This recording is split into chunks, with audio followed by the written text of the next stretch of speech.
ভিডিওতে আমরা ষষ্ঠ শ্রেণী তৃতীয় পর্যায়ক্রমিক মূল্যায়নের পরিবেশ ও বিজ্ঞানের 7 নম্বর স্কুলের প্রশ্ন উত্তরগুলো আলোচনা করব। একে আছে সঠিক উত্তরটি নির্বাচন করো। একটি জটিল যন্ত্রের উদাহরণ সেলাই মেশিন। 2 কোনো গাছের বীজ ফলের মধ্যে থাকলে সেটি হলো ভুক্তবীজী উদ্ভিদ। 3 বাঘেরা কিভাবে মূত্রের মধ্যে গন্ধ মিশিয়ে নিজের এলাকা চিহ্নিত করে সেই বিষয়ে গবেষণা করেছেন রতনলাল ব্রহ্মচারী। 4 একটি জৈব অভঙ্গুর বর্জ্য পদার্থ ইনজেকশনের সিরিঞ্জ। 5 প্রদত্ত কোনটি অধাতু কিন্তু তাপের সুপরিবাহী গ্রাফাইট। 6 কোনটি মৌলিক রাশি নয় আয়তন। 7 সৌর কিকার চালু করা হলো কোন শক্তিতে রূপান্তরিত হচ্ছে আলোক শক্তি তাপ শক্তিতে। 8 বেরিয়ামের চিহ্ন বিএ। 9 স্প্রিং তুলা দ্বারা মাপা হয় ভর। 10 গড় সৌরদিনকে 24 দিয়ে ভাগ করলে পাওয়া যায় 1 ঘন্টা। 11 একটি স্পর্শহীন বল চৌম্বক বল। 12 একটি নবীকরণযোগ্য শক্তির উৎস প্রাকৃতিক গ্যাস। 13 কুয়ো থেকে জল তোলার জন্য যে যন্ত্রটি ব্যবহৃত হয় কুপিকল। 14 একটি প্রথম শ্রেণীর লিভারের উদাহরণ হলো কাঁচি। 15 জলের রেশম হলো এক ধরনের শ্যাওলা। 16 মটরের খোসাটি ছাড়ালে বীজপত্র পাওয়া যায় 2টি। 13 প্রদত্ত কোন প্রাণীটি উইপোকার ঢিবিতে কাঠি ঢুকিয়ে উই শিকার করে শিম্পাঞ্জি।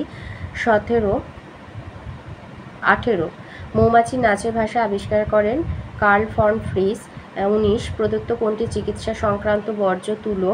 20 একটি তেজস্ক্রিয় বর্জ্য পদার্থ ইউরেনিয়াম। 21 হাইড্রোজেন ক্লোরাইড যৌগের অণু কোন কোন মৌল দ্বারা গঠিত হাইড্রোজেন এবং ক্লোরিন। 2 রাইতে আছে সোডিয়াম ধাতুর ল্যাটিন নাম ন্যাট্রিয়াম, তাই সোডিয়ামের সংকেত এনে লেখা হয়। অথবাতে বলেছে কোন পদার্থের সাহায্যে লৌহ চূর্ণ আর আয়োডিনের মিশ্রণ পৃথক করা যায় শক্তিশালী দণ্ডচুম্বকের সাহায্যে। 2 উদ্ভিদের বৃদ্ধি পরিমাপক যন্ত্রের নাম অক্সানোমিটার। 3 এসআইতে ওজনের একক নিউটন। অথবা উদ্ভিদকে উৎপাদক বলা হয় কারণ নিজের খাদ্য নিজেই উৎপন্ন করে। 4 শূন্যস্থান পূরণ করো। নততলকে ভূমির সঙ্গে সূক্ষ্ম কোণ করে রাখা হয়। 5 বিজ্ঞানীরা মানুষের প্রজাতির কী নাম দিয়েছেন হোমো স্যাপিয়েন্স। অথবা দইয়ের সাজায় কোন ধরনের জীবদূতকে দইয়ে পরিণত করে ব্যাকটেরিয়া ল্যাক্টোব্যাসিলাস ব্যাকটেরিয়া। 6 বাংলার কীটপতঙ্গ বইটি কে লিখেছেন বাংলার গোপালচন্দ্র ভট্টাচার্য। বাংলার কীটপতঙ্গ বইটি লিখেছেন গোপালচন্দ্র ভট্টাচার্য। অথবা দিয়েছে নেকটার কি। নেকটার হচ্ছে ফুলের মিষ্টি রস। 7 দিয়েছে চটের তৈরি ব্যাগ কী ধরনের বর্জ্য পদার্থ জৈব ভঙ্গুর। 8 কোন পদ্ধতিতে নুন জলের মিশ্রণ থেকে নুন জলকে পৃথক করা যায় কেলাসন পদ্ধতিতে। 9 দিয়েছে স্টপওয়াচ খেলার মাঠে কী কাজে ব্যবহার করা হয়। একের পয়েন্টটা লিখবে যে খেলাধুলা বিষয়ক ক্রিয়াকলাপের সময়ের ব্যবধান সূক্ষ্ম আর নির্ভুলভাবে মাপার জন্য ডিজিটাল স্টপওয়াচ ব্যবহার করা হয়। 10 দিয়েছে প্রদত্ত বিবৃতিটি ঠিক না ভুল নির্দেশ করো। বলেছে খাদ্য পিরামিডের এক একটা ধাপ হলো এক একটা পুষ্টি স্তর, ঠিক। 11 ম্যালেরিয়া রোগ সৃষ্টি করে যে অণুজীব তাদের জীবজগতে কোন রাজ্যে রাখা হয় প্রোটিস্টা। 12 দিয়েছে বেমানানটি নির্বাচন করো। দাড়িপাল্লা সাঁড়াশি কাঁচি এগুলো হচ্ছে প্রথম শ্রেণীর লিভার, জাতি হলো দ্বিতীয় শ্রেণীর লিভার, তাই এটা আলাদা। 13 পৃথিবীর সবচেয়ে বড় প্রাণী হলো নীলতিমি, এইটা প্রথম শ্রেণীর লিভার। এই যে দাড়িপাল্লা সাঁড়াশি কাঁচি আর জাতি হচ্ছে এই যে দ্বিতীয় শ্রেণীর লিভার, এটা দ্বিতীয় শ্রেণীর লিভার, তাই আলাদা। 13তে বলেছে পৃথিবীর সবচেয়ে বড় প্রাণী কোনটি, নীলতিমি। 14 তোমার বাড়ির একটি ইলেকট্রনিক্স বর্জ্য পদার্থের নাম ভাঙা কম্পিউটার বা ভাঙা মোবাইল ফোন। 3 আইতে আছে অক্সিজেন গ্যাসের 2টি ব্যবহার লেখো। অক্সিজেন গ্যাসের এই দুটো ধর্মকে আমরা লিখব যে অক্সিজেন গ্যাসের সাহায্যে কোনো কিছু জ্বলতে সাহায্য করে কোনো কিছুকে, আর শ্বাসকার্যে সাহায্য করে। শ্বাসকার্যের জন্য অক্সিজেন গ্যাস ব্যবহার করা হয়। 2 দিয়েছে আন্তর্জাতিক প্রমাণ মিটার কাকে ধরা হয়। লিখবে 1899 সালে ফ্রান্সের প্যারিস শহরে International Bureau of Weights and Measures নামক সংস্থায় 0 ডিগ্রি তাপমাত্রায় রাখা প্ল্যাটিনাম 90% আর ইরিডিয়াম 10%-এর সংকর ধাতুর একটা দণ্ডের 2 প্রান্তে 2টি নির্দিষ্ট দাগের মাঝের দূরত্বকে প্রমাণ মিটার ধরা হয়। তার মানে হচ্ছে 0 ডিগ্রি সেলসিয়াস তাপমাত্রায় রাখা 90% প্ল্যাটিনাম আর 10% ইরিডিয়াম দিয়ে তৈরি একটি সংকর ধাতুর দণ্ডের 2 প্রান্তে 2টি নির্দিষ্ট দাগের মাঝের দূরত্বকে প্রমাণ মিটার ধরা হয়। 3 নম্বর প্রশ্ন দিয়েছে লিন্ডেম্যানের 10% সূত্রটি লেখো। লিন্ডেম্যানের 10% সূত্র হচ্ছে প্রতিটি ট্রফিক লেভেলে গৃহীত শক্তির প্রায় 10% ওই পুষ্টি স্তরের জীবদের দেহ গঠনের কাজে লাগে যা পরবর্তী ট্রফিক লেভেলের জীবেরা গ্রহণ করতে পারে। 4 বলেছে পেরেক অপেক্ষা স্ক্রুর সুবিধা অনেক বেশি কেন? স্ক্রুয়ের সুবিধা পেরেকের চেয়ে অনেক বেশি, কারণ স্ক্রুয়ের গায়ে যে ধাতব প্যাঁচ থাকে তা আসলে একটি নততল। নততলে যান্ত্রিক সুবিধার কারণে কম বল প্রয়োগে স্ক্রুকে সহজেই কোনো কিছুর ভেতরে প্রবেশ করানো যায়। এছাড়া স্ক্রুয়ের প্যাঁচ অংশটি ধারালো বলে সহজেই স্ক্রু ড্রাইভারের সাহায্যে ঘুরতে ঘুরতে কাঠে বসে যায়। তো সেই জন্য স্ক্রুয়ের থেকে পেরেক অপেক্ষা স্ক্রুয়ের সুবিধা অনেক বেশি। অথবাতে বলেছে যন্ত্রের নিয়মিত পরিচর্যার 2টি উপায় লেখো।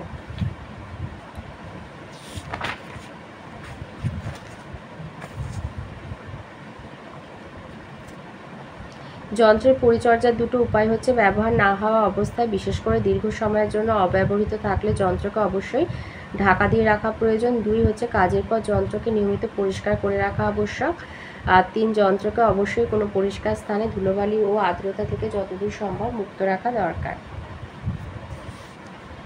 5 দিয়েছে গুল্ম কাকে বলে, উদাহরণ দাও, অথবা মোলাস্কা পর্বে 2টি বৈশিষ্ট্য লেখো। লিখবে যে সমস্ত উদ্ভিদের কাণ্ড বেশি বড় হয় না, প্রচুর ডালপালা তৈরি করে আর সামান্য কাষ্ঠল হয় তাদের গুল্ম বা স্রাবস বলে। এরা বহু বর্ষজীবী প্রকৃতির হয়, উচ্চতায় খুব লম্বা হয় না, মাঝারি উচ্চতার হয়। এই গাছগুলিতে অনেক ডালপালা থাকে বলে এদের ঝোপের মতো দেখায়, যেমন লঙ্কা গাছ, জবা গাছ, গোলাপ গাছ। আর ওর অথবাতে রয়েছে মোলাস্কা পর্বে 2টি বৈশিষ্ট্য।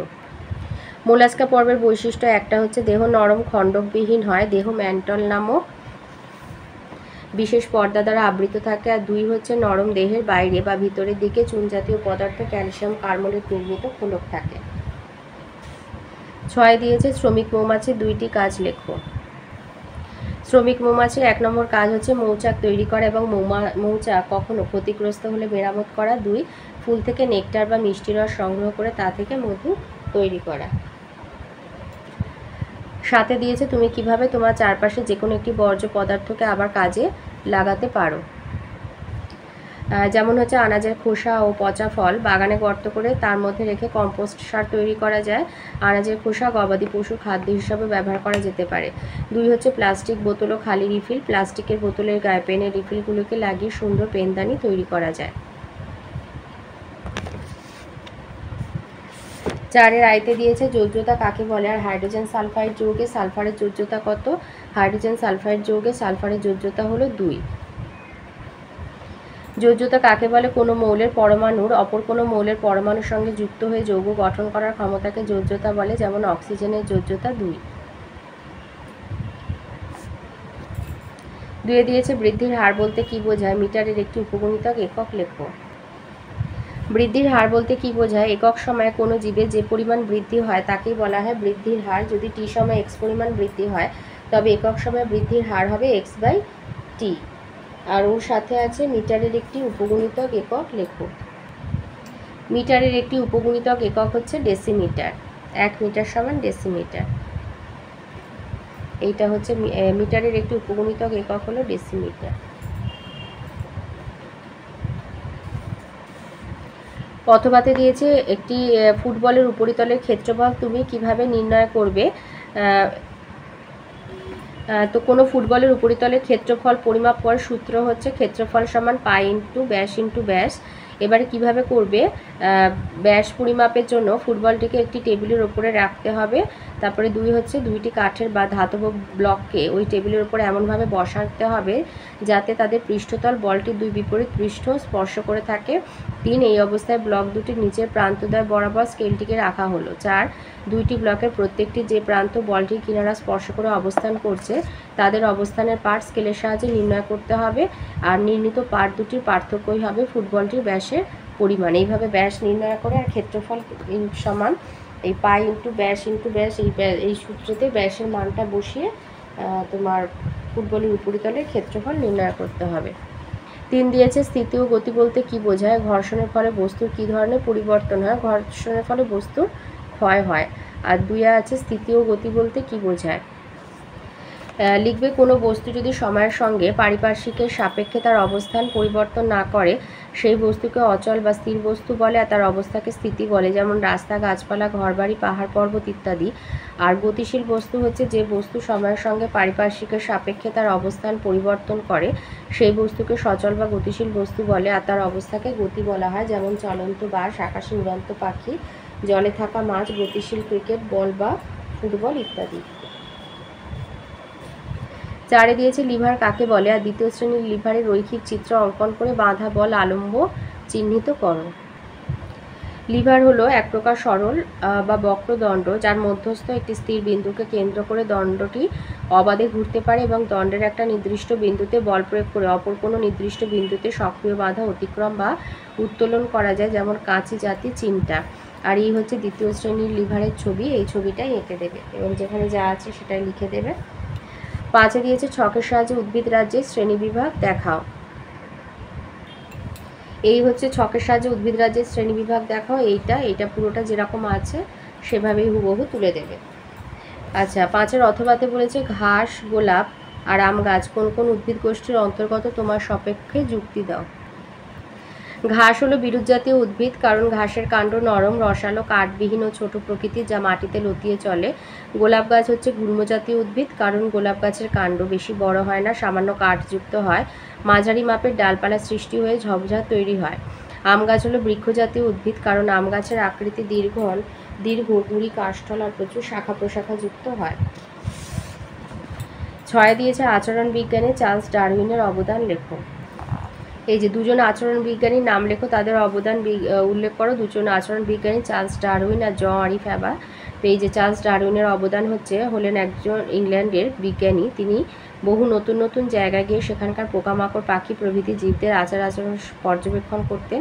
এইসব প্রাণীরা কিভাবে পরিবেশের সঙ্গে মানিয়ে নিতে পারে এবং এক ধরনের আদি জীব থেকে কিভাবে নতুন প্রজাতির সৃষ্টি হয় তা আবিষ্কার করেন। এই পর্যন্ত।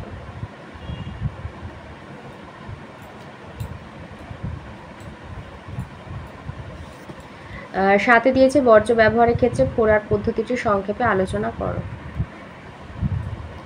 বর্তমানে বর্জ্য পদার্থ নিয়ন্ত্রণের জন্য 4টি ব্যবস্থা গ্রহণ করা হচ্ছে। একে ফোড়ার পদ্ধতি বলে।